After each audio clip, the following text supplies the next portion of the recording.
Hello friends, कैसे हैं आप लोग। मेरे चैनल रूही एडुकेटर पे आप लोगों का बहुत बहुत वेलकम है फ्रेंड्स। जो मैंने लास्ट लेक्चर लिया हुआ था वो मैंने एंजाइम्स का लिया था, और जिसमें मैंने इंट्रोडक्शन, प्रॉपर्टीज़, एक्शन और इनहिबिशन ऑफ एंजाइम के बारे में जो क्वेश्चंस लिए थे वो क्वेश्चंस हो चुके थे, और ये अबाउट 21 क्वेश्चंस तक उसमें थे। देन उसके बाद जो 2 क्वेश्चंस और थे जो क्लासिफिकेशन से स्टार्ट हो गए थे, तो अब मैंने यहाँ से थर्ड क्वेश्चन है वो यहाँ पे ले रखा है। ये है, हम पहले एक क्वेश्चन को देखते हैं कि ये क्या है। तो ये देखिए यहाँ पे जाइमोजेंस आर, फिर ऑप्शन है A enzyme acting upon starch, B group of zymase enzymes, and C inactive enzymes precursor, and D none of the above. तो देखिए यहाँ पे अगर हम जाइमोजेंस की बात करें तो उसके लिए जो यहाँ पे एक सही ऑप्शन हो जाएगा कि ये क्या होते हैं, ये होते हैं इनएक्टिव एंजाइम प्रिकर्सर्स। ओके, तो यहाँ पे बाकी आपका जो ऑप्शन है वो रॉन्ग हो चुका है। नेक्स्ट क्वेश्चन की तरफ बढ़ते हैं। नेक्स्ट क्वेश्चन हमारे पास एक ग्राफ का क्वेश्चन है फ्रेंड, और इसमें यहाँ पे देखिए which graph represents the effect of pH temperature on the velocity of a typical enzymatic reaction. अब यहाँ पे पीएच या टेम्परेचर और उसके बाद आपका velocity of typical enzymatic reaction के बीच में एक ग्राफ बना हुआ है, जिसमें कि ऑप्शन ए है, बी है, सी है, डी है।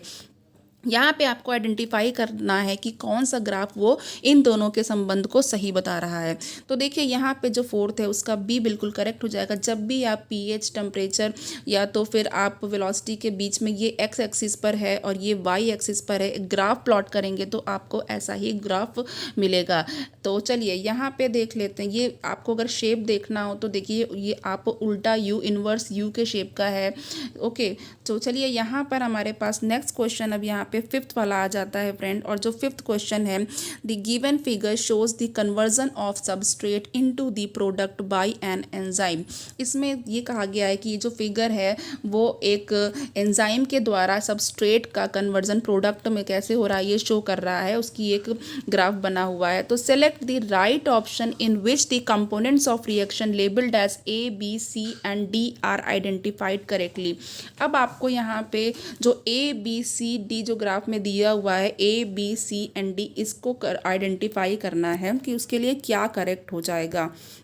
तो देखिए फ्रेंड यहाँ पे अगेन यहाँ पे जो एक्स एक्सिस है उस पर ये देखिए प्रोग्रेस ऑफ रिएक्शन दी हुई है, और यहाँ पे आपका जो वाई एक्सिस है। ओके, अब यहाँ पे देखिए सबस्ट्रेट है और यहाँ पे सबस्ट्रेट स्टार्ट हो गया। देन उसके बाद जैसे जैसे एंजाइम की रिएक्शन उस पर हो रही है और वो प्रोडक्ट फॉर्म होता चला जा रहा है, तो यहाँ पे आपको प्रोडक्ट लिखा हुआ है, यहाँ पे आपका सबस्ट्रेट लिखा हुआ है, और आपको ये जो ऑप्शंस दिए हुए हैं वो इस टेबल के फॉर्म में दिए हुए हैं। तो जो कि अब जब भी आप ये ग्राफ की स्टडी करेंगे, इस पिक्चर की स्टडी करेंगे, तो आपको देखने से पता चलेगा। और मैं इसका जो करेक्ट ऑप्शन है वो देख के यहाँ पे बता दे रही हूँ। देखिए यहाँ पे अगर आप लोग सी को देखेंगे तो ये जो सी है ऑप्शन है वो बिल्कुल करेक्ट है। देखिए इसमें क्या क्या चीज़ें हैं। इसमें ये है कि ये जो आपका ए है, A column, B column, C column and D column है, उसमें चीज़ें आपकी दे रखी हैं कि क्या क्या चीज़ें शो कर रहा है। तो यहाँ पे जो ए कॉलम है उसमें ये जो है ए है वो क्या है, ये किसको शो कर रहा है, ये ट्रांजिशन स्टेट को शो कर रहा है। ओके, यहाँ पे सबस्ट्रेट कि देखिए इसका जो ये पूरा ग्राफ है और इतनी जो गैपिंग है वो एरो वो यहाँ पे आपको ट्रांजिशन स्टेट शो कर रही है। और उसके बाद अगर हम बी की बात करें कि यहाँ पे ये जो ये पॉइंट है, बी पॉइंट, ये पोटेंशियल एनर्जी को शो कर रहा है। और जब भी हम यहाँ पे सी की बात करेंगे तो सी जो है वो एक्टिवेशन एनर्जी विदाउट एंजाइम, यहाँ पे एक्टिवेशन एनर्जी विदाउट एंजाइम है। और लेकिन जो डी है इसमें देख लीजिए एक्टिवेशन एनर्जी विद एंजाइम है। तो जो डी पॉइंट है ये एक्टिवेशन एनर्जी विद एंजाइम, जब एंजाइम के साथ था तो एक्टिवेशन एनर्जी ये थी, और जब एंजाइम नहीं था तो एक्टिवेशन एनर्जी सी पॉइंट पे है, तो ये उसको शो कर रहा है। तो देखिए यहाँ पे सी ऑप्शन बिल्कुल करेक्ट हो चुका है फ्रेंड। नेक्स्ट हमारे पास सिक्स्थ क्वेश्चन है। Sixth question, which type of reaction is shown by the following figure. तो देखिए यहाँ पर एक फिगर दिया हुआ है, इसमें आप देख सकते हैं, और ये कहा जा रहा है कि ये किस टाइप की रिएक्शन को शो कर रहा है। तो फिगर में आप ये देख सकते हैं कि ये आपकी एक रिंग है, और उसके बाद यहाँ पे आपका ये कार्बन से एक तरफ ऑक्सीजन अटैच्ड है और एक तरफ OH अटैच्ड है। देन उसके बाद प्लस यहाँ पे फिर यहाँ पे 5 कार्बन है, देन उसके बाद ग्रुप्स अटैच्ड है। फिर यहाँ पे आपको ये प्रोडक्ट मिल रहा है। अब देखिए यहाँ पे क्या हो रहा है। अब ये अगर ऑप्शन की बात करें तो देखिए ए है hydration, B denaturation, C dehydration and D है हाइड्रोलिसिस। तो देखिए जब भी हम लोग यहाँ पे फ्रेंड जब ऑप्शन की बात करेंगे तो कौन सा करेक्ट होगा, तो यहाँ पे अगर आप देख लीजिए इस पूरी रिएक्शन को, अगर ये समझ में आ रहा है तो बहुत अच्छी बात है, नहीं भी आ रहा तब भी बस आपको एक चीज़ यहाँ पे ये देख लेनी है कि जो वाटर है वो निकल गया है। ओके, यानी कि H2O निकला है, वाटर निकल गया। और जब भी किसी रिएक्शन में से वाटर का मॉलिक्यूल निकलता है तो इट मीन्स कि वहाँ पे डिहाइड्रेशन हो रहा है। ओके, तो यहाँ पे डिहाइड्रेशन का जो ऑप्शन है वो बिल्कुल करेक्ट हो जाएगा। जब ये दोनों मॉलिक्यूल यहाँ पे जो आपका जो रिएक्टेंट था, जब यहाँ पे प्रोडक्ट बन गया तो यहाँ पे वाटर का मॉलिक्यूल निकल गया, देन यहाँ पे आपका हाइड्रेशन हो गया। नेक्स्ट क्वेश्चन की तरफ बढ़ जाते हैं फ्रेंड। नेक्स्ट क्वेश्चन है 7th वाला, enzyme concerned with the transfer of electrons is. अब यहाँ पे पूछा गया है एंजाइम जो है वो ट्रांसफ़र ऑफ इलेक्ट्रॉन्स जिसमें शो कर रहा है, ऐसा कौन सा एंजाइम है जो ट्रांसफ़र ऑफ इलेक्ट्रॉन के लिए रिस्पॉन्सिबल है। तो अब यहाँ पे ए है हाइड्रोलेज, बी है dehydrogenase and C is transaminase and D है डेस्मोलेज। तो देखिए यहाँ पे ये जो आपका करेक्ट ऑप्शन यहाँ पे 7th के लिए हो जाएगा वो बी हो जाएगा, यानी कि डीहाइड्रोजनेज। जो डीहाइड्रोजनेज एंजाइम होता है वो ट्रांसफ़र ऑफ इलेक्ट्रॉन से रिलेटेड होता है। नेक्स्ट क्वेश्चन की तरफ बढ़ जाते हैं। नेक्स्ट क्वेश्चन है हमारे पास एंटीरोकाइनेज कन्वर्ट्स। अब आपने फ्रेंड ये एंटीरोकाइनेज जो है इसके बारे में जब भी हम डाइजेस्टिव सिस्टम पढ़ते हैं और डाइजेस्टिव सिस्टम के एंजाइम्स पढ़ते हैं उसमें हम इसको भी जानते हैं। तो यहाँ पे हमारे पास ए जो ऑप्शन है ट्रिप्सिनोजन टू ट्रिप्सिन, बी है pepsinogen to pepsin, C both A and B are correct and D है नन ऑफ दीज। तो देखिए यहाँ पे फ्रेंड जो एंटीरोकाइनेज है उसके लिए क्या करेक्ट हो जाएगा, इसके लिए यहाँ पे आप सभी लोग जानते हैं, अच्छा क्वेश्चन है, फेमस क्वेश्चन है और इसको मैं स्टार देना चाहती हूँ, एग्जाम में अक्सर ही पूछा जाता है। और ये करेक्ट ऑप्शन यहाँ पे हो रहा है ट्रिप्सिनोजन टू ट्रिप्सिन, कि ये ट्रिप्सिनोजन को ट्रिप्सिन में कन्वर्ट कर देता है। नेक्स्ट हमारे पास जो क्वेश्चन है फ्रेंड वो 9th क्वेश्चन है। 9th क्वेश्चन क्या है, which enzyme helps in removing oil stains from clothes. बहुत अच्छा है ये और इसको भी स्टार देंगे हम। यहाँ पे हमारे पास ऑप्शन है A streptokinase, B trypsin, C lipase and D amylase. जब भी किसी भी क्लॉथ पे ऑयल का स्टेन लग जाता है, जैसे कि जब भी कोई फूड लिया, फूड में ऑयल है, कोई भी आपकी सब्जी है, करी है, कुछ भी, तो आपका ऑयल जो है वो स्टेन वो किससे रिमूव होगा, कौन सा ऐसा एंजाइम है जो वो इसको रिमूव कर सकता है। तो यहाँ पे हमारे पास जो 9th है उसका ऑप्शन जो है वो सी बिल्कुल करेक्ट हो जाएगा, लाइपेजेस। लाइपेजेस जो होते हैं वो लिपिड को भी डिग्रेड करते हैं, लिपिड को डिजोल्व करते हैं और जो लाइपेज हैं वो ऑयल स्टेन्स को रिमूव करने में हेल्प करते हैं। नेक्स्ट क्वेश्चन की तरफ बढ़ते हैं फ्रेंड 10th वाला, enzymes which are slightly different in molecular structure but can perform an in identical activity are called. ऐसे एंजाइम्स जो मॉलिक्यूलर स्ट्रक्चर में भिन्न होते हैं, डिफरेंट होते हैं, लेकिन वो एक जैसी समान एक्टिविटी यानी आइडेंटिकल एक्टिविटी को परफॉर्म कर सकते हैं, ऐसे एंजाइम्स क्या कहलाते हैं।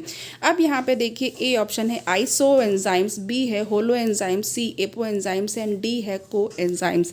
तो अगर हम इस तरीके से इसकी बात करें, ये जो क्वेश्चन का आंसर हो जाएगा हमारे पास आइसो। आइसो में सेम हो जाता है फ्रेंड, जैसे आप लोग आइसोमर पढ़ते हैं, आइसोबार्स पढ़ते हैं, वैसे यहाँ पे ये जो होता है ये आइसो एंजाइम्स होता है। तो यहाँ पे ऑप्शन ए बिल्कुल करेक्ट हो चुका है। नेक्स्ट क्वेश्चन की तरफ आते हैं फ्रेंड। यहाँ पे अगेन यहाँ पे आपको एक ग्राफ वाला क्वेश्चन मिलेगा। इसमें क्या कहा गया है देख लेते हैं। 11th है, which graph shows the relationship between the rate of enzymatic activity and substrate concentration. बहुत अच्छा क्वेश्चन है फ्रेंड, इसको आप याद कर लीजिएगा। ये भी क्वेश्चन अक्सर एग्जाम में आता है कि जो रेट है एंजीमेटिक एक्टिविटी और सबस्ट्रेट कंसंट्रेशन के बीच में क्या रिलेशन होता है, ग्राफ उसका आपको पता होना चाहिए। तो यहाँ पे देखिए A B C D 4 graph बने हुए हैं, जिसमें एक्स एक्सिस पे आपका जो एस है वो सबस्ट्रेट कंसंट्रेशन को बता रहा है और जो वाई एक्सिस है उस पे आपका वी है जो एंजीमेटिक एक्टिविटी के रेट को बता रहा है। अब यहाँ पे हमारे पास जो करेक्ट ऑप्शन हो जाएगा वो कौन सा हो जाएगा, वो ए हो जाएगा। ओके, तो अब देखिए यहाँ पे इस पॉइंट से अगर आप देखिए तो पहले तो ये ग्राफ थोड़ा सा इंक्रीज़ हुआ है, देन उसके बाद यहाँ पे जो है वो उसका जो रेट है वो क्या हो गया है, यूनिफॉर्म की जैसा कि हो गया है। तो अब यहाँ पे ये वाला जो क्वेश्चन है वो बिल्कुल करेक्ट हो गया, ऑप्शन ए। चलिए, अब फ्रेंड यहाँ पे जो एंजाइम्स के क्वेश्चंस थे वो एंड हो गए हैं। अब मैं यहाँ पे मेंडलिज्म स्टार्ट करने जा रही हूँ। और मेंडलिज्म स्टार्ट करने से पहले मैं आपसे कुछ बताना चाहती हूँ कि देखिए फ्रेंड, ये जो चैनल है इस पे मैं मेनली टीजीटी, पीजीटी और जो भी केवीएस है, एनवीएस, TSSB और जो भी एलटी ग्रेड के एग्ज़ाम्स है, इन सब के लिए बायोलॉजी की प्रिपरेशन मैं कराती हूँ। और जब से DSSB की नोटिफिकेशन आउट हुई है तब से मैंने इसमें साइंस के भी स्टार्ट की है। और जिसमें कि आप केमिस्ट्री के लेक्चर्स अभी आप देख सकते हैं, केमिस्ट्री के भी कई लेक्चर अपलोड हो चुके हैं। प्लस बायोलॉजी जो है वो बहुत पहले से चल रहा है, तो बायोलॉजी के लिए आप जितने भी लेक्चर्स हैं देखिए, उससे बहुत बेनिफिट लीजिए। क्वेश्चंस बहुत ही अच्छे स्टैंडर्ड हैं, स्टैंडर्ड क्वेश्चन मैंने लिए हुए हैं और हर एग्ज़ाम में लगभग पूछा जाता है फ्रेंड। चाहे आप कोई भी एग्ज़ाम को देख लो, इसमें से क्वेश्चंस आपको मिलेंगे। इसलिए मैं बार बार आपसे रिक्वेस्ट कर रही हूँ कि वीडियोस आप देखिए और चैनल को सब्सक्राइब कर लीजिए फ्रेंड, यूट्यूब को। और मेरा फेसबुक का जो ग्रुप है उस पर भी जो है आप लोग ज्वाइन कर लीजिए, उस पर भी आ जाइए, जिससे सारी जितनी भी आपकी पोस्ट हैं, एक्टिविटी हैं, आपको रेगुलर आप इससे जो है क्या होगा, एक पढ़ाई में आप प्रिपरेशन में बने रहेंगे, आपका रिदम ब्रेक नहीं होगा। तो चलिए फ्रेंड, हम इसको स्टार्ट कर देते हैं। अब यहाँ पे मेंडलिज्म के क्वेश्चन मैंने ले लिए हैं। क्वेश्चन 1 है यहाँ पे, term genetics was given by. Option A Mendel, B Morgan, C Bateson, D Boveri. तो यहाँ पे देखिए, अगर हम टर्म जेनेटिक्स की बात करें तो ये इजी है, आपको पता ही है कि जेनेटिक्स का टर्म जो था वो किसने दिया था, और ये जो टर्म जेनेटिक्स था वो दिया था बैटसन ने। नेक्स्ट क्वेश्चन की तरफ आते हैं। नेक्स्ट क्वेश्चन है हमारे पास, Mendel was the native of A France, B Sweden, C India, D Austria. तो यहाँ पे सिंपली आपको मेंडल जहाँ पे रहते थे वो पूछा गया है कि ये कहाँ के रहने वाले थे, कहाँ के नेटिव थे, तो इनका नेटिव प्लेस क्या था। तो यहाँ पे जो हमारे पास ऑप्शन करेक्ट हो जाएगा वो ऑस्ट्रिया हो जाएगा। ओके, नेक्स्ट क्वेश्चन की तरफ हम लोग बढ़ते हैं। Question 3, in a monohybrid cross between two heterozygous individuals, the number of pure homozygous individuals obtained in F1 generation is। तो फ्रेंड देखिए, आपको पता है जो मेंडल थे, मेंडल्स ने अपने एक्सपेरिमेंट किए थे और इन्होंने अपना एक्सपेरिमेंट पाइसम सटाइवन यानी कि प्लांट जो था आपका पी प्लांट, उस पर किया था। और ये जो पी थी वो कौन सी थी, वो गार्डन पी थी। ओके, तो ये थी पाइसम सटाइवम। ओके, और ये गार्डन पी थी। और इसमें इन्होंने जो है क्या किया था, इसमें 7 कैरेक्टर्स चूज़ किए थे इन्होंने। कितने कैरेक्टर्स चूज़ किए थे, 7 कैरेक्टर्स चूज़ किए थे। ओके, और इन्होंने टेस्ट किए थे, एक्सपेरिमेंट्स किए थे, जिसको इन्होंने हाइब्रिडाइजेशन एक्सपेरिमेंट का नेम दिया था। और ये जो 7 कैरेक्टर्स थे वो सिर्फ 4 क्रोमोसोम्स पे लोकेटेड थे, ठीक है। और जब 7 कैरेक्टर लिए तो उसका कंट्रास्टिंग कैरेक्टर भी लिया। जैसे कि अगर इन्होंने प्लांट की हाइट का कैरेक्टर लिया तो एक प्लांट जो है वो टॉल था, एक जो है दूसरा क्या था, डॉफ था। तो इस तरीके से जब कंट्रास्टिंग कैरेक्टर को भी काउंट करेंगे तो टोटल 14 कैरेक्टर हो गए। ओके, 14 ट्रेट्स को इन्होंने स्टडी किया। और मेंडल ने हाइब्रिडाइजेशन टेक्निक यूज़ की अपने एक्सपेरिमेंट में, और इन्होंने क्रॉसिंग करवाया 2 डिफरेंट इंडिविजुअल्स को। और जो पेरेंट प्लांट था उनको पी बोला, और जो पहली जो जनरेशन थी जिसमें उनको ऑफस्प्रिंग मिले थे सबसे पहले, वो उसको इन्होंने F1 जनरेशन बोला। तो देखिए यहाँ पे आपके पास जो क्वेश्चन है वो क्या है कि मैं एक बार आपको फिर से एक्सप्लेन कर देती हूँ कि in a monohybrid cross between 2 heterozygous individual, जब 2 हेट्रोजाइगस इंडिविजुअल के बीच मोनोहाइब्रिड क्रॉस कराया गया तो जो प्योर होमोजाइगस इंडिविजुअल्स थे F1 जनरेशन में वो कितने ऑब्टेन हुए, कितने प्राप्त हुए, वो पूछा गया है। अब होमोजाइगस और हेट्रोजाइगस भी समझ लीजिए। होमोजाइगस मतलब जैसे कि अगर आपने टॉल का जीन लिया तो TT, ठीक है, ये क्या हो गया, टॉलनेस का जीन, ये होमोजाइगस है और डोमिनेंट है। ओके, वो प्योर है, होमोजाइगस है और डोमिनेंट है। और यहाँ पे अगर हम स्मॉल टी ले लेंगे तो ये क्या हो जाएगा, ये रेसेसिव हो जाएगा और होमोजाइगस हो जाएगा। ये रेसेसिव है बट होमोजाइगस है। बट जब हम इसको कैपिटल टी और स्मॉल टी लिखेंगे तो फ्रेंड ये क्या हो जाएगा, ये हो जाएगा हेटेरो, ठीक है। होमो मतलब सेम सेम, चाहे वो डोमिनेंट हो या रिसेसिव हो, बट हिट्रो मतलब कि आप में इसमें मिक्स कर दिया है। ओके, इसमें टॉल कैपिटल टी भी है, स्मॉल टी भी है, टॉल भी है और ड्वार्फ वाला भी है, तो ये आपका हिट्रो हो जाएगा। तो यही पूछा गया है फ्रेंड। तो अब यहाँ पे आपके पास जो ऑप्शन है, जब आप इसको क्रॉसिंग करेंगे इस जो इन्होंने बताया है, तो इसमें जो है आपके पास जो करेक्ट ऑप्शन हो जाएगा वो कितना आ जाएगा, 2 हो जाएगा। ओके, तो चलिए अब यहाँ पर हम लोग मोनोहाइब्रिड क्रॉस में इन्होंने टॉलनेस का ही जीन लिया था, तो मोनोहाइब्रिड क्रॉस के बारे में इन्होंने पूछा है और इन्होंने टॉलनेस का जीन लिया था। लेकिन अब यहाँ पे मैं थोड़ा सा मोनोहाइब्रिड क्रॉस के बारे में ये बताना चाहती हूँ कि इसमें जो इन्होंने जो इनका फिनोटाइपिक रेशियो था, जो फिनोटाइप इनको मिला था, ओके, फिनोटाइप, तो फिनोटाइप यानी कि जिसको हम लोग देख सकते हैं, जो हमें सामने लक्षण दिख रहे हैं कि कोई प्लांट लंबा है कि छोटा है कि ज़्यादा ग्रीन है या कम ग्रीन है। ओके, तो ये जो फिनोटाइपिक रेशियो था ये इनका 3:1 मिला था। और जब इन्होंने जीनोटाइप, जो इनको जीनोटाइपिक रेशियो मिला यानी कि जो जीन्स थे वो कैसे मिले थे, 1:2:1, तो ये जीनोटाइपिक रेशियो था और ये क्या था, फिनोटाइपिक रेशियो। तो हमारे पास ऑप्शन ए बिल्कुल करेक्ट हो चुका है। नेक्स्ट की तरफ बढ़ जाते हैं फ्रेंड। अब देखिए यहाँ पे है हाउ, फोर्थ वाला, how many pairs of contrasting characters in pea pod were chosen by Mendel, कि मेंडल ने जो पी प्लांट, जो पी पॉड था उसके कितने कंट्रास्टिंग कैरेक्टर चूज़ किए थे। तो देखिए फ्रेंड, अब यहाँ पे पी पॉड की बात आ गई, जो उसकी फली होती है, तो ऑप्शन है हमारे पास A 2, B 3 and C 4 and D है 7। तो 4 का जो हमारे पास ऑप्शन हो जाएगा वो कौन सा करेक्ट हो जाएगा फ्रेंड। तो देखिए अगर हम लोग पॉड की बात करें तो उसमें यहाँ पे 2 हो जाएगा। ठीक है, इन्होंने देखा था कि पॉड जो है वो कैसी है, वो स्वेलन है यानी कि फूली हुई है, और या तो फिर पिचकी हुई है, ये भी आपने जो है पढ़ा है, जो जितने भी कैरेक्टर्स पढ़े हैं। तो इसमें कंट्रास्टिंग में जो है वो 2 हो जाएंगे।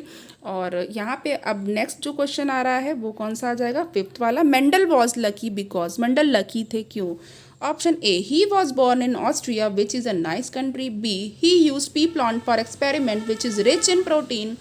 C, the genes for different characters are located different chromosomes in Pisum sativum. तो अब यहाँ पे देखिए फ्रेंड, और डी वाला है हमारे पास कि the Pisum sativum is short lived plant. तो यहाँ पे जो हमारे पास 5th है, इसका जो सी ऑप्शन है ये बिल्कुल करेक्ट हो जाएगा। और ये है हमारे पास the genes for different characters are located different chromosomes in Pisum sativum. Next question की तरफ बढ़ जाते हैं। नेक्स्ट क्वेश्चन है हमारे पास एलील्स। द एलील्स आर, कि एलील्स क्या होते हैं। Option A, a pair of genes governing a specific character such as tallness और dwarfness. B, multiple forms of genes. C, genes governing a character. D, genes present in allosomes. तो अब यहाँ पे देखिए जो एलील्स हैं उनके बारे में क्या करेक्ट है। एलील्स यहाँ पे देखिए जो ए वाला ऑप्शन है हमारा, ये क्या होते हैं, ये पेयर ऑफ जीन्स होते हैं। ठीक, a pair of genes governing a specific character, जो किसी स्पेसिफिक कैरेक्टर को गवर्न करते हैं, जैसे कि टॉलनेस का जीन है या फिर आपका डॉर्फनेस का है यानी कि जो बौना है। तो जीन जो टर्म था ये बैटसन ने बताया था। ओके, तो बैटसन जो थे उनके बारे में देख लीजिए, बैटसन। और जो एलील्स होते हैं फ्रेंड वो आपको पता ही है, अभी बताया भी है कि ये क्या होते हैं, जो जीन्स होते हैं या मेंडेलियन फैक्टर जो थे उसके वेरियस या डिफरेंट फॉर्म्स होते हैं। और ये सेम लोकस पे होते हैं। ठीक है, लोकस जो होती है यानी जो पोजीशन होती है जहाँ पे रहते हैं लोकस, वो क्या होती है, सेम लोकस पे होते हैं। ओके, तो ये भी आप नोट डाउन कर लीजिए कि ये सेम लोकस पे हैं। और क्या करते हैं, ये होमोलोगस क्रोमोसोम्स पे होते हैं। ओके, तो ये हेट्रोजाइगस पे नहीं होंगे, कैपिटल टी स्मॉल टी वाले पे नहीं होंगे। स्मॉल टी या कैपिटल टी तो होमोलोगस क्रोमोसोम्स पर ये हो जाएंगे। ओके, और ये जो होते हैं ये एक ही कैरेक्टर को कंट्रोल करते हैं। तो अब ये आपको ज़्यादा इम्पॉर्टेंटली याद रखना है कि ये सेम कैरेक्टर के लिए ही यूज़ होते हैं, यानी कि सेम ट्रेड या सेम कैरेक्टर को ही कंट्रोल करेंगे। तो अब चलिए, अब यहाँ पे हम लोग नेक्स्ट क्वेश्चन की तरफ आ जाते हैं। नेक्स्ट क्वेश्चन है हमारे पास 7th है, an organism with 2 identical alleles for a given trait is. Option A homozygous, B segregating, C dominant and D heteromorphic, sorry hermaphrodite. Okay, तो अब यहाँ पे जो सेवेंथ है वो यहाँ पे क्या हो जाएगा, अभी बताया था मैंने इसके पहले, तो यहाँ पे जो होमोजाइगस हो जाएगा वो बिल्कुल करेक्ट हो जाएगा। एट्थ क्वेश्चन की तरफ बढ़ते हैं। एट्थ क्वेश्चन है test cross is use to. Test cross किसके लिए यूज होता है? देखिए बहुत इंपॉर्टेंट क्वेश्चन है friend, test cross, back cross, इन सब पे क्वेश्चंस आते रहते हैं एग्जाम में। A check heterozygosity in F1 generation, B check heterozygosity in F2 generation, C check independent assortment and D check segregation. तो यहाँ पे आपका जो टेस्ट क्रॉस है वो किस लिए यूज होता है? तो यहाँ पे हमारे पास जो ऑप्शन है 8 का वो क्या करेक्ट हो जाएगा, वो ए करेक्ट हो जाएगा। देखिए फ्रेंड, ये जो टेस्ट क्रॉस होता है वो F1 जनरेशन में जो हेट्रोजाइगस होता है उसके चेक करने के लिए यूज़ होता है। अब यहाँ पे देखिए आपने एक टेस्ट क्रॉस सुना होगा और बैक क्रॉस सुना होगा, तो जो बैक क्रॉस है यहीं पे मैं क्लियर कर दे रही हूँ। देखिए ये जो बैक क्रॉस होता है, बैक क्रॉस, ओके, तो बैक क्रॉस जो होते हैं होता क्या है, जब क्रॉस होता है हाइब्रिड और किसी भी एक पेरेंट के बीच में तो ये बैक क्रॉस कहलाता है। ओके, हाइब्रिड प्लस किसी भी एक पेरेंट के बीच में जब होगा, वन पेरेंट के बीच में, तो ये क्या कहलाएगा, बैक क्रॉस। अब यहाँ पे समझिएगा, ये जो बैक क्रॉस है ये दो तरीके का होता है। बैक क्रॉस जो होता है वो दो तरीके का होता है। एक होता है, वन होता है आउट क्रॉस, जिसको बोलते हैं आउट क्रॉस, और दूसरा जो होता है इसको कहते हैं टेस्ट क्रॉस। ओके, तो इसी टेस्ट क्रॉस की बात की जा रही है। जो दूसरा है टेस्ट क्रॉस, इसी की बात की जा रही है। अब यहाँ पे फिर से देखिएगा, समझिएगा कि ये जो आउट क्रॉस है ये क्या होता है, ये F1 आउट क्रॉस को मैं ओ से लिख दे रही हूँ। ये जो आउट क्रॉस है ये F1 एंड जो डोमिनेंट पेरेंट है, ठीक है, डोमिनेंट वाला, डोमिनेंट पेरेंट के बीच होगा, रिसेसिव के बीच में नहीं, डोमिनेंट पेरेंट के बीच में होगा, ये आउट क्रॉस हो जाएगा। और जब टेस्ट क्रॉस कराएंगे फ्रेंड, जब टेस्ट क्रॉस कराएंगे तो क्या होता है, ये जो होता है ये F1 का कोई भी जो है आप ले लीजिए F1, और उसके बाद आपको किससे क्रॉस कराना है, याद रखिएगा, रिसेसिव ऑर्गेनिज्म, रिसेसिव जो पेरेंट होगा उसके साथ कराना है। ओके, तो यहाँ पे आपको रिसेसिव पेरेंट के साथ कराना है। ओके, रिसेसिव पेरेंट के साथ कराना है। तो इस तरीके से आपको out cross, test cross, back cross, ये चीज़ें क्लियर हो गई। और जो टेस्ट क्रॉस होगा, जो टेस्ट क्रॉस होगा उसमें जब भी क्रॉस होगा तो जो रेशियो होगा मोनोहाइब्रिड के लिए वो क्या होगा, मोनोहाइब्रिड के लिए 1:1 का रेशियो होगा। ओके, टेस्ट क्रॉस में फॉर मोनोहाइब्रिड की। और जब टेस्ट क्रॉस होगा तो जो डाई हाइब्रिड के लिए जो रेशियो होगा, डाई हाइब्रिड टेस्ट क्रॉस होगा, वो क्या होगा, वो हो जाएगा आपका 1:1:1:1। ये किसके लिए होगा, डाई हाइब्रिड के टेस्ट क्रॉस के लिए होगा। ओके, तो ये चीज़ होपफुली मैंने क्लियर कर दी है, एक्सप्लेन हो गया है आप लोगों को, और इसको याद रखिएगा, नोट डाउन कर लीजिएगा, भूलिएगा नहीं। नेक्स्ट क्वेश्चन की तरफ बढ़ जाते हैं। नेक्स्ट क्वेश्चन है हमारे पास, an exception to Mendel's law is. Mendel's के लॉ का एक्सेप्शन क्या है, अपवाद क्या है? A law of independent assortment, B law of segregation, C law of dominance, D law of linkage. तो देखिए फ्रेंड, यहाँ पे आप जो है अगर मेंडल के लॉ के एक्सेप्शन की बात करें तो आप जानते ही हैं, जो यहाँ पे जो डी ऑप्शन है वो बिल्कुल करेक्ट हो जाएगा। जो लिंकेज है वो इसका एक्सेप्शन है। लिंकेज में आपको पता है कि जो जीन होते हैं क्रोमोसोम्स पे वो लिंक हो जाते हैं, वो जो है जब लिंकेज हो जाता है, जब लिंकेज ज़्यादा होता है या बढ़ जाता है तो फिर रिकॉम्बिनेशंस नहीं बन पाते हैं। और ये लिंकेज जब तभी होता है जब इंडिपेंडेंटली असॉर्टमेंट नहीं हो पाता है। तो इस तरीके से फ्रेंड यहाँ पे आपका जो लिंकेज वाला ऑप्शन है वो बिल्कुल करेक्ट हो गया है। और जो मेंडल्स के जो लॉज हैं वो तो आपको पता ही हैं, ठीक है, जो उन्होंने लॉ ऑफ डोमिनेंस दिया था, लॉ ऑफ सेग्रीगेशन दिया है, लॉ ऑफ इंडिपेंडेंस असॉर्टमेंट दिया है। तो अब यहाँ पे देखिए जो लॉ ऑफ डोमिनेंस है वो मोनोहाइब्रिड क्रॉस में हम लोगों को बहुत अच्छी तरीके से पता है कि जो हमारे पास F1 जनरेशन हुई थी उसमें सारे टॉल थे, लेकिन जो उनका जो यहाँ पे अगर आप जीन देखेंगे या तो फिर आप उनका गैमीट देखेंगे तो क्या था, कैपिटल टी स्मॉल टी, ये हेट्रोजाइगस था। लेकिन चूंकि ये जो कैपिटल टी है वो डोमिनेंट हो गया था और स्मॉल टी वाला दब गया था, इसने इसको रिसेसिव बना दिया था, रिसेसिव था वो, तो सारे जो प्लांट थे F1 में वो टॉल पैदा हुए थे।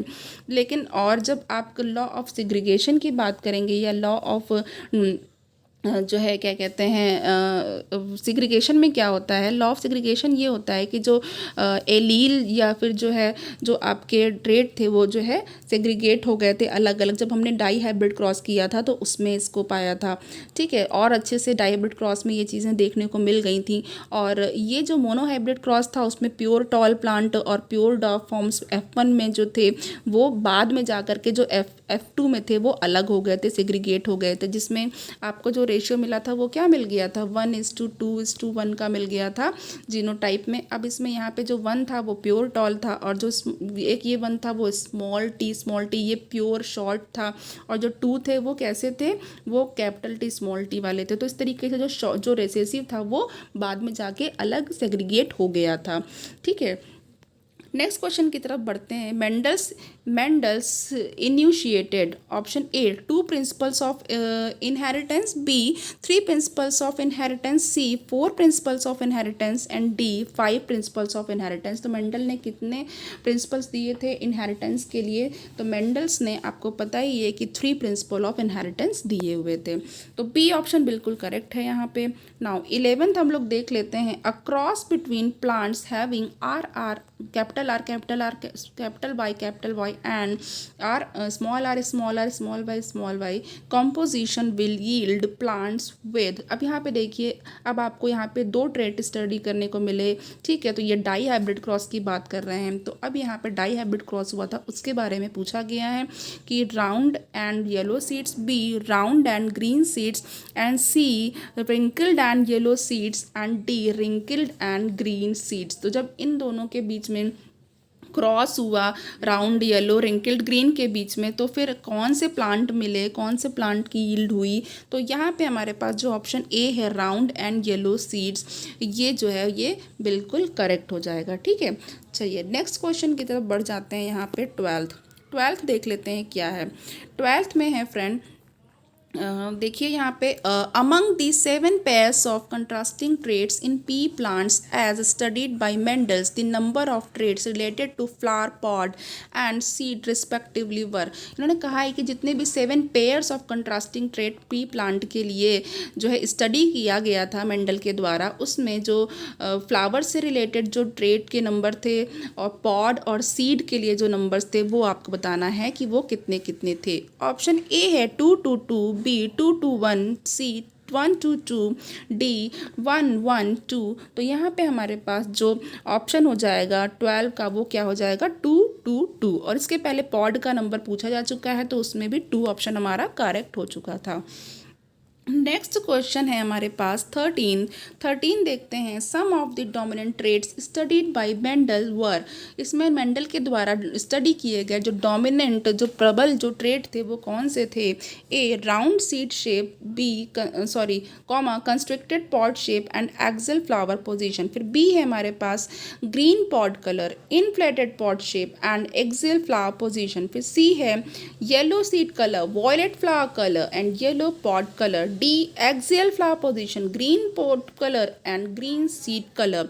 तो देखिए फ्रेंड, जब आप सारे ट्रेड्स इनके पढ़ लेंगे तो आप सब चीज़ों को खुद ही जानेंगे। और यहाँ पे जो करेक्ट ऑप्शन है ये बी है, और ये ग्रीन पॉड कलर था वो डोमिनेंट था, इनफ्लेटेड पॉड शेप यानी जो फूली हुई थी वो डोमिनेंट थी, और जो फ्लावर की पोजीशन एक्सियल वाली थी वो डोमिनेंट थी। ओके, तो यहाँ पे देखिए आपको 3 ट्रेड्स अभी बैठे बैठे याद हो गए। नेक्स्ट हम लोग देखते हैं 14th वाला क्या होगा। 14th है हमारे पास the genotypes of offspring in a genetic cross is called graphical representation to calculate the probability of all possible. तो अब यहाँ पे पूछा क्या जा रहा है, इसमें ये पूछा जा रहा है फ्रेंड कि जो जब जेनेटिक क्रॉस किया तो उसमें जो ऑफस्प्रिंग के जो जीनोटाइप थे, ठीक है, उसके बाद जो कैलकुलेशन किया, जो प्रोबेबिलिटी जो थी पॉसिबल वो क्या हुई थी, तो उसको क्या बोलते हैं, जो हम लोग प्रोबेबिलिटी को कैलकुलेट करते हैं पॉसिबल प्रोबेबिलिटी, वो क्या कहलाती है। Option A pedigree analysis, B karyotype, C Punnett square, D chromosome map and E genotype ratio. तो यहाँ पे हमारे पास जो 4th है उसका करेक्ट ऑप्शन हो जाएगा पुनेट स्क्वायर। उसको क्या बोलते हैं, पुनेट स्क्वायर। आप एक पुनेट स्क्वायर बनाते हैं जिसमें आप सारे जो है कॉम्बिनेशंस हैं उसको लिखते हैं, देन उसके बाद आप जीनोटाइप वहाँ से पता करते हैं और फिनोटाइप पता करते हैं, कैलकुलेट करते हैं, पॉसिबिलिटी प्रोबेबिलिटी सब वहाँ से पता चल जाती है। चलिए नेक्स्ट हमारे पास है, अगर मैं प्रोबेबिलिटी की बात करूं तो यहाँ पर देख लीजिए, अगर यहाँ पे हमारे पास एक रेशियो है कि ये 1:2:1 का हमारे पास मिला, ओके। तो और यहाँ पे हमारे पास ये क्या है, कैपिटल टी, और ये क्या है, कैपिटल टी स्मॉल टी, और ये स्मॉल टी है। टोटल हमारे पास कितने हैं, यहाँ पे टोटल जो नंबर है वो 1 + 2 + 1 यानी कि आपके पास 4 हैं। अब मैं पूछूं कि ये स्मॉल टी यानी कि इस वाले प्लांट की, ड्वार्फ प्लांट की प्रोबेबिलिटी क्या होगी, तो आप क्या कहेंगे, इस ड्वार्फ प्लांट की जो प्रोबेबिलिटी होगी वो हो जाएगी 1/4। यानी 1/4 को अगर हम परसेंटेज में लिखेंगे तो क्या लिख सकते हैं, इसको लिख सकते हैं 25%। इस तरीके से आप प्रोबेबिलिटी भी कैलकुलेट कर सकते हैं। नेक्स्ट क्वेश्चन की तरफ बढ़ते हैं फ्रेंड। नेक्स्ट क्वेश्चन हमारे पास 15 है, the colour based contrasting traits in 7 contrasting pair studied by Mendel in pea plant were। यहाँ पे कहा है कि जब कलर बेस्ड कंट्रास्टिंग कैरेक्टर्स को या ट्रेड्स को चूज़ किया गया 7 कंट्रास्टिंग पेयर्स में, तो फिर जो मेंडल थे उन्होंने पी प्लांट में कितने स्टडी किए। अब ऑप्शन ए है 1, B 2, C 3, D 4। अब यहाँ पे देखिए जो 15th है इसका जो करेक्ट आंसर है वो सी हो जाएगा, यानी कि 3। नाउ नेक्स्ट क्वेश्चन की तरफ बढ़ते हैं फ्रेंड, और नेक्स्ट क्वेश्चन है हमारे पास, which of the following depicts Mendel's dihybrid ratio. इसमें से कौन सा ऐसा है जो मेंडल के डाई हाइब्रिड रेशियो को डिपिक्ट करता है। तो ऑप्शन है हमारे पास ए 3:1, B 9:3:3:1, C 9:7, D 15:1। तो यहाँ पे देखिए जो डाई हाइब्रिड क्रॉस का जो रेशियो है मेंडल्स का वो आप लोगों को बिल्कुल याद होगा फ्रेंड। और यहाँ पे जो 16th है इसका जो आंसर है वो क्या है, B 9:3:3:1। अब यहाँ पे हमारे पास देख लीजिए जो डाई हाइब्रिड जो रेशियो है वो 9:3:3:1 है, जिसमें जो 1 है वो क्या है, ये बिल्कुल प्योर रिंकल्ड ग्रीन है, ओके। तो अब यहाँ पे देखिए अगर इसी क्वेश्चन से मैं प्रोबेबिलिटी आपसे पूछूं तो आप बिल्कुल निकाल लेंगे। पहले आपसे जो पूछा जा रहा है उसको ऊपर लिखिए और उसके बाद जितने टोटल आपको मिले हैं गैमीट्स या जितने भी जो टोटल आपके ट्रेड्स उसको जो है आप ऐड करके नीचे लिख लीजिए, तो वही उसकी प्रोबेबिलिटी हो जाएगी। नेक्स्ट क्वेश्चन की तरफ बढ़ते हैं। यहाँ पे नेक्स्ट क्वेश्चन है 17th क्वेश्चन है यहाँ पे, if a plant heterozygous for tallness is self the F2 generation has both tall and dwarf plants और this proves the principle of. ये कहा जा रहा है कि जब हेट्रोजाइगस प्लांट जो कि टॉल थे उनको जब सेल्फ किया गया, उनको सेल्फ क्रॉसिंग की गई, तो जो F2 जनरेशन में जो प्लांट मिले वो क्या मिले, वो टॉल और डॉर्फ दोनों थे। This proves the principle of. देखिए कितना अच्छा क्वेश्चन है फ्रेंड, यहाँ पे आपको पता चल गया कि क्या हो रहा है। Option A dominance, B segregation, C independent assortment and D incomplete dominance. तो देखिए फ्रेंड यहाँ पे जो हमारे पास 17 थे इसका बी बिल्कुल अच्छा बिल्कुल करेक्ट है कि यहाँ पे जो जो गैमीट्स थे वो क्या हो गए, जो उनके कैरेक्टर थे वो सेग्रीगेट हो गए। जब हमारे पास F2 जनरेशन में आया तो वहाँ पे टॉल भी मिले जो कि प्योर होमोजाइगस थे, और उसके बाद जो हमें डॉर्फ भी मिले जो कि प्योर आपका जो है जो रिसेसिव वाला था, स्मॉल टी वो मिला, और हमारे पास कैपिटल टी स्मॉल टी वाले भी मिले। तो चलिए यहाँ पे हमारे पास नेक्स्ट क्वेश्चन 18 है, वो क्या है, when a tall plant with rounded seeds TTRR is crossed with a dwarf plant with wrinkled seeds small t RR, the F1 generation consists of tall plants with rounded seeds. How many types of gametes and F1 plants would produce। अब यहाँ पे friend इसको आप cross करा के अपने notebook पे देख भी लीजिएगा। इसमें ये कहा गया है कि जब जो टॉल प्लांट थे और राउंडेड सीड्स थे और उनके लिए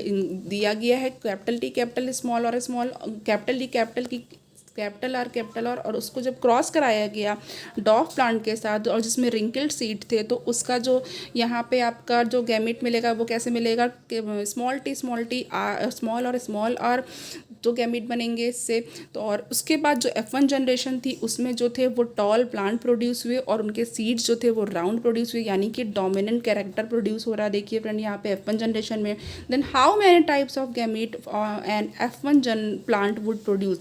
option A 1, B 3, C 4 and D है 8। तो यहाँ पे देखिए जो 18 है उसका यहाँ पे ए जो है 1 वो बिल्कुल करेक्ट हो जाएगा, ओके। तो यहाँ पे कितने गैमेट्स मिले आपको, यहाँ पे जो कितने टाइप के गैमेट मिले वो 1 टाइप का गैमेट मिल गया। नेक्स्ट क्वेश्चन यहाँ पे हमारे पास 19 है। 19 में देखिए क्या है, 19 है कि if a tall plant is crossed with a dwarf plant and obtain progeny is half tall and half dwarf plant. कह रहे हैं कि अगर एक टॉल प्लांट को, बड़े लंबे प्लांट को डॉर्फ प्लांट के साथ, बॉनी प्लांट के साथ जब क्रॉस कराया जाता है तो जो उसकी प्रोजेनी होती है यानी जो ऑफस्प्रिंग है उसमें क्या होता है, आधे टॉल होते हैं और आधे डॉर्फ प्लांट मिलते हैं। तो then the genotype of progeny will, तो जीनोटाइप क्या होगी, प्रोजेनी की जीनोटाइप बतानी है। Option A capital T small T, B capital T और स्मॉल टी, फिर है capital T cross capital T and D capital T small T cross capital T small T. तो देखिए फ्रेंड यहाँ पे जो 19 है उसका जो बी है वो बिल्कुल करेक्ट हो जाएगा। तो अब यहाँ पे जो आपकी जो प्रोजीनी का जो जीनोटाइप होगा वो क्या होगा, capital T cross small T. Okay, तो अब यहाँ पे देखिए नेक्स्ट है हमारे पास 20 क्वेश्चन है। इसको भी आप देखिए, अ cross between two tall plants resulted in offspring having few dwarf plants. जब दो टॉल प्लांट के बीच में क्रॉस किया गया तो उससे कुछ डॉर्फ प्लांट्स भी मिले। What would be the genotype of both the parents. अब दोनों पेरेंट का जीनोटाइप पूछा गया है कि इसमें ऐसे पेरेंट कौन से रहे होंगे जिसमें कि उन्होंने कुछ डॉर्फ भी दिए और फिर टॉल प्लांट्स भी दिए। टू, अब यहाँ पे ऑप्शन ए है capital T and small T, फिर बी है capital T and capital T small T, C capital T and capital T, D है capital T and small T. तो देखिए फ्रेंड यहाँ पे जो करेक्ट ऑप्शन है वो क्या हो जाएगा, वो बी हो जाएगा। और फ्रेंड यहाँ पे इस जो इनके जो पेरेंट की जो जीनोटाइप है इससे आप लोग जब क्रॉस करके और F1 में जो उनके जो रिजल्टेंट इनको जो प्रोजिनी मिली है उसको आप देख भी सकते हैं कि इसमें क्या होगा। अगर मैं अभी यहाँ पे थोड़ा क्रॉस करके बता देती हूँ तो देखिए इसको हम लोग करके देख लेते हैं। कैपिटल टी स्मॉल टी ये एक पेरेंट का है, कैपिटल टी स्मॉल टी ये दूसरे पेरेंट का है। अब यहाँ पे देखते हैं, यहाँ पे कैपिटल टी देन यहाँ पे कैपिटल टी स्मॉल टी मिल गया, फिर यहाँ पे कैपिटल टी स्मॉल टी मिल गया एंड देन यहाँ पे स्मॉल टी हो गया। तो देखिए फ्रेंड ये यहाँ पे टॉल होगा, प्योर टॉल है यहाँ पे, ये यहाँ पे डोमिनेंट टॉल है और ये भी यहाँ पे डोमिनेंट है टॉल है और ये यहाँ पे आपका डॉर्फ है। तो यहाँ पे इन्होंने कहा था ना कि इनको टॉल मिले हैं और कुछ डॉर्फ प्लांट्स भी मिले हैं, तो आपको यहाँ पे प्रूव हो गया, आपने यहाँ पे चेक भी कर लिया है। चलिए नेक्स्ट यहाँ पे जो क्वेश्चन है वो है डाई हाइब्रिड क्रॉस पे और वो है 21। In a dihybrid cross if you get 9:3:1 ratio it denotes that A option the allele of two genes are interacting with each other, B option it is multigenic inheritance, C it is a case of multiple allelism, D the alleles of two genes are segregation independently। तो अब यहाँ पे जो हमारे पास जो 21 है उसका correct जो ऑप्शन हो जाएगा वो हो जाएगा, सारे ऑप्शन आपने अच्छे से देख लिए हैं। अब यहाँ पे देखिए डी कि इसका क्या मतलब है कि ये जो एलील्स हैं टू जीन्स के वो इंडिपेंडेंटली सेग्रीगेट हो रहे हैं, बिल्कुल। तभी तो आपको ये जो 1 वाला रेशियो है वो बिल्कुल प्योर रिंकल्ड ग्रीन का मिला है यहाँ पे। ओके, नाउ चलिए अब यहाँ पे नेक्स्ट क्वेश्चन है आपके पास 22। Mendel's law of independent assortment holds good for genes situated on the।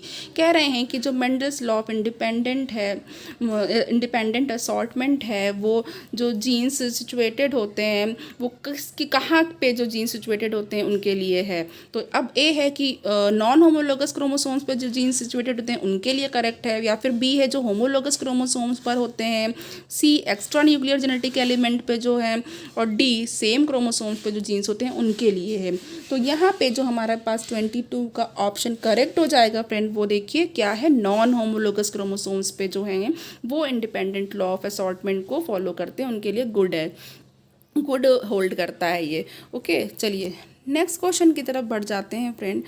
Next question है हमारे पास यहाँ पे, it is said that Mendel propose that the factors controlling any character is discrete and independent, his proposition was based on the. पूछा जा रहा है friend कि जो है मेंडल ने ये प्रपोज किया कि जो फैक्टर किसी कैरेक्टर को कंट्रोल करता है, ओके, वो क्या होता है, डिस्क्रीट होता है और इंडिपेंडेंट, स्वतंत्र होता है। तो उन्होंने जो प्रपोज किया, उनका जो प्रपोजिशन था वो किस पर बेस्ड था, उन्होंने क्या एक्सपेरिमेंट किए थे, क्या देखा था जिसके बाद वो ये कह रहे थे। Option A, result of F3 generation of a cross. B, observation that the offspring of a cross made between the plants having two contrasting characters shows only one character without any blending. And C है self pollination of F1 offspring. and जो उसके बाद D है आपका cross pollination of F1 generation with recessive parent.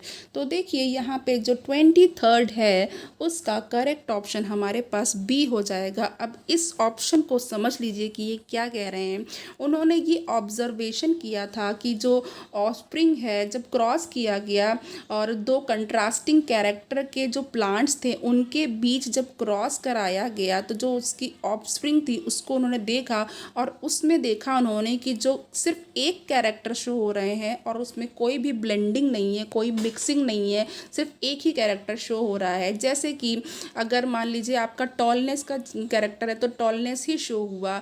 तो इस तरीके से उन्होंने ये ऑब्जर्वेशन किया कि जब क्रॉस किया गया दो कंट्रास्टिंग कैरेक्टर के बीच में तो सिर्फ एक कैरेक्टर शो हुआ जिसमें कोई ब्लेंडिंग, उनको कोई मिक्सिंग नहीं दिखाई दी। तो इसीलिए इन्होंने ये बताया कि ये जो है डिस्क्रीट और इंडिपेंडेंट होता है, ठीक है, जो फैक्टर जो है जो कंट्रोल कर रहा है।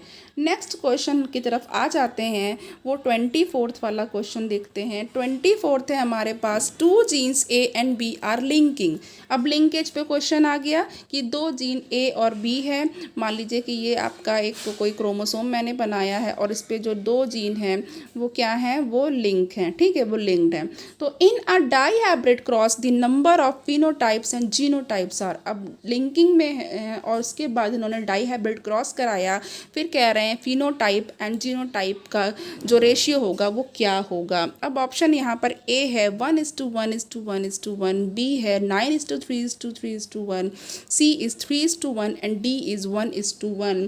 तो देखिए फ्रेंड यहाँ पे जो आपका जो करेक्ट ऑप्शन हो जाएगा वो कौन सा हो जाएगा, वो यहाँ पर हो जाएगा। अब जब मैंने कहा था जब मोनो हाइब्रिड क्रॉस के लिए होगा तो 1:1 होगा, और लेकिन जब डाई हाइब्रिड क्रॉस के लिए होगा तो वो जब मैंने टेस्ट क्रॉस की बात करा दी थी तो उसके लिए मैंने ए ऑप्शन जो होता 1:1:1:1 वो करेक्ट हो जाता। लेकिन यहाँ पे लिंक्ड जीन की बात हो रही है और टेस्ट क्रॉस की बात नहीं हो रही है, तो यहाँ पे डी बिल्कुल करेक्ट हो जाएगा कि यहाँ पे 1:1 होगा। नेक्स्ट हमारे पास है 25th क्वेश्चन, और 25th है recessive characters are expressed. Option A, only when they are present on X chromosomes of male. B, only when they are present on X chromosomes of female. फिर C है on any autosome. D, on both the chromosomes of female. तो अब यहाँ पे recessive character के express होने की बात की जा रही है, तो 25 जो है हमारा उसका ऑप्शन कौन सा है, वो ए होगा, only when they are present on X chromosomes of male. देखिए फ्रेंड, जो मेल होता है उसमें सिर्फ एक एक्स होता है और एक वाई होता है, और अगर एक्स पे कोई भी जीन किसी भी डिजीज़ का जो है वो प्रेजेंट है तो फिर वो अपने आप को एक्सप्रेस कर देगा। तो ये रिसेसिव होने के बाद भी एक्सप्रेस करेगा। और जो फीमेल होती हैं उसमें 2x होता है, तो उसमें प्रोबेबिलिटी होती है कि जो है आपका जो है वो रिसेसिव बना रहे, यानी वो फीमेल कैरियर की तरह काम करती हैं और डिजीज्ड होने की प्रोबेबिलिटी बहुत ही कम होती है। नेक्स्ट क्वेश्चन की तरफ बढ़ते हैं। When a dihybrid cross is fit into Punnett square with 16 boxes, the maximum number of different phenotypes available are. Option A 8, B 4, C 2, D 16 and E है 12। अब यहाँ पर जो 26 है फ्रेंड उसका बी ऑप्शन बिल्कुल करेक्ट हो जाएगा 4। ओके, नेक्स्ट क्वेश्चन की तरफ बढ़ते हैं। नेक्स्ट क्वेश्चन भी देख लेते हैं फ्रेंड। यहाँ पे जो नेक्स्ट क्वेश्चन है हमारे पास, ये थोड़ा बड़ा है, लेकिन देखते हैं 27। A homozygous sweet pea plant with blue flowers are long pollens R0 या और नॉट भी लिख सकते हैं, बोल सकते हैं, is crossed with homozygous plant having red flowers and round pollen small R, और ये ज़ीरो वाले हैं। The resultant F1 hybrid is test cross which of the following genotype does not appear in its progeny. तो option यहाँ पे आपके सामने 4 दे रखे हैं फ्रेंड, ये देखिए, और इसको जब आप करेंगे नोटबुक पे तो आपको मिलेगा यहाँ पे, जब क्रॉस कराएंगे तो जो 27 है उसका आपके पास ए जो है वो बिल्कुल करेक्ट हो जाएगा। चलिए नेक्स्ट क्वेश्चन की तरफ बढ़ते हैं। यहाँ पे है इन garden pea yellow colour of cotyledon is dominant over green and round shape of seed is dominant over wrinkled. ठीक है, कि जो येलो कलर है वो डोमिनेंट है आपका जो है ग्रीन पे, और जो राउंड शेप है वो रिंकल्ड पे डोमिनेंट है। When a plant with yellow and round seed is crossed with a plant having yellow and wrinkled seed the progeny showed segregation for all the 4 character. और जब क्या किया गया, जब प्लांट जिसमें येलो और रिंकल्ड सीड थे, ठीक है, और जो प्लांट जिसमें येलो और राउंड सीड थे, इन लोगों को क्रॉस किया गया, तो जो प्रोजेनी थी उसने 4 कैरेक्टर्स जो थे वो सारे सेग्रीगेशन कर दिए, यानी सेग्रीगेट कर दिए, अलग कर दिए। The probability of obtaining green round seed in the progeny of the cross is. अब कह रहे हैं कि जो प्रोबेबिलिटी होगी वो क्या होगी, तो देख लीजिए यहाँ पे जो 28 है उसका हमारे पास डी बिल्कुल करेक्ट हो जाएगा। ठीक है, जब आप इसको क्रॉस करेंगे तो आपको ये मिल जाएगा, और उसकी प्रैक्टिस करिएगा फ्रेंड। देन उसके बाद प्रोबेबिलिटी, मैंने कहा था कि जिस कैरेक्टर के बारे में पूछा जा रहा है उसको ऊपर लिखिए, और जो टोटल है उसको आप नीचे लिखेंगे, यानी कि जो आपका न्यूमरेटर है यानी कि जो अंश है वो यहाँ पे, और डिनोमिनेटर ये है, ठीक है, हर यहाँ पे है। चलिए नेक्स्ट क्वेश्चन की तरफ बढ़ते हैं फ्रेंड। नेक्स्ट क्वेश्चन है हमारे पास, यहाँ पे अगेंस्ट क्रॉस के क्वेश्चन है। इसमें कहा जा रहा है कि जो है आपका 29th वाला देख लीजिए। In dihybrid cross where 2 parents differ in 2 pairs of contrasting traits like seed colour yellow Y and seed colour green small Y with seed shape round capital R and seed shape wrinkled small R. The number of green coloured seed small Y among 16 products of F2 generation will be. इसमें भी यही पूछा गया है, आपकी एक तरीके से आप प्रोबेबिलिटी या नंबर्स कह सकते हैं। जब आप इसका पूरा स्क्वायर बनाएंगे, इसको क्रॉस कराएंगे तो आपको पता चल जाएगा फ्रेंड। तो यहाँ पे जो 29 है इसका बी करेक्ट हो जाएगा। इसकी प्रैक्टिस कर लीजिएगा friend. Okay, dihybrid cross की ही बात की गई है। कंट्रास्टिंग जो कैरेक्टर हैं आपके, येलो सीड कलर का और जो ग्रीन सीड कलर का, और जो सीड का शेप है round and seed shape wrinkled, उसके बीच में क्रॉस कराया गया है। ठीक है, और ग्रीन कलर का जो सीड है 16 में से जो ग्रीन कलर का सीड है उसके बारे में पूछा गया है, तो उसको आप बता दीजिए। नेक्स्ट हमारे पास ये है क्वेश्चन, हमारे पास देख लेते हैं आगे। ओके, अब यहाँ पे जो 30 है फ्रेंड, 30 वाला देखते हैं। इन स्वीट पी प्लांट, अब स्वीट पी प्लांट जो लथायरस ओडोरेटस उसकी बात हो रही है। In sweet pea plant the presence of dominant C and P genes is essential for the development of purple colour. कह रहे हैं कि जो स्वीट पी प्लांट है उसमें जो डोमिनेंट जो C और P जीन है वो पर्पल कलर के डेवलपमेंट के लिए बहुत आवश्यक हैं, एसेंशियल हैं। The ratio of plants producing flowers of different colour in the progeny of cross capital C capital P small p, और फिर इसको क्रॉस कराया capital C and small p से। तो अभी जब इन दोनों का क्रॉस कराया गया तो फिर कह रहे हैं जो फ्लावर है और उसका जो रेशियो होगा वो डिफरेंट कलर के फ्लावर का वो क्या होगा। तो अब यहाँ पे ऑप्शन ए है 2 white and 6 purple colour flower, फिर बी है 2 purple and 6 white colour flower, and C है 3 white and 5 purple coloured flower, and D है 3 purple and 5 white coloured flower. Friend, ये जितने भी क्वेश्चन हैं इसको प्लीज़ आप आज ही और अभी बैठ करके जब भी आपको टाइम मिले इनकी प्रैक्टिस कर लीजिएगा, जिससे कि आपको ये वाले क्वेश्चन के बिल्कुल क्लियर हो जाएगा क्रॉस वाले। और वैसे भी आपने पहले से प्रैक्टिस भी कर ही रहे होंगे, सब लोग प्रिपरेशन में हैं। तो चलिए, तो 30 है यहाँ पे, डी बिल्कुल करेक्ट हो जाएगा। इसमें 3 पर्पल मिलेंगे और 5 वाइट कलर्ड फ्लावर मिलेंगे। नाउ 31 देख लेते हैं। One a tall and red flowered individual is crossed with a dwarf and white flower individual. जब एक टॉल और रेड फ्लावर इंडिविजुअल को, प्लांट को जब एक वाइट और डॉर्फ वाले से क्रॉस कराया गया, तो जो phenotype in the progeny is dwarf and white, तो फिनोटाइप जो थी प्रोजीनी की वो डॉर्फ एंड वाइट मिली। तो अब यहाँ पे what will be the genotype of tall and red flowered individual. अब कहा जा रहा है कि जो टॉल और रेड फ्लावर जो हैं उनका जीनोटाइप क्या होगा। Option A capital T small R, B capital T small T capital R, C capital T small T capital R small R D है capital T R small R. तो अब यहाँ पे जब आप इसको सॉल्व करेंगे और इसकी जो देखेंगे तो इसमें आपको पता चल जाएगा फ्रेंड कि ये इसमें जो 31 है इसका जो ऑप्शन कौन सा करेक्ट हो जाएगा, वो 31 का सी बिल्कुल करेक्ट हो जाएगा। देखिए यहाँ पे capital T capital R small R हो जाएगा। क्यों? अब यहाँ पे थोड़ा सा समझ भी लीजिए, क्योंकि इसमें कहा है कि जो टॉल और रेड फ्लावर इंडिविजुअल, तो यहाँ पे देखिए जो टॉल है उसका जो जीन है वो डोमिनेंट है और जो रेड फ्लावर है वो डोमिनेंट है वाइट पर। ओके, तो यहाँ पे जो इनको जीनोटाइप मिलेगा वो इस तरीके से मिल जाएगा। नेक्स्ट क्वेश्चन हमारे पास अब ये बचे हुए हैं जिसमें जो है हमारे पास 32 है फ्रेंड। 32 है। In dihybrid cross of the pattern of inheritance represented by the Punnett square given below, where yellow is dominant over white and round is dominant over wrinkled seed. अब यहाँ पे देखिए फ्रेंड, ये die hybrid cross की आपकी अच्छे से practice हो चुकी है, हो ही जाएगी इसके बाद, तो आप यहाँ पे इसको ईजिली कर लेंगे। और यहाँ पे देखिए एक टेबल बना करके दी हुई है और जिसके बाद यहाँ पे आपसे पूछा गया है a plant of type H will produce seeds with the genotype identical to seeds produce by the plant of.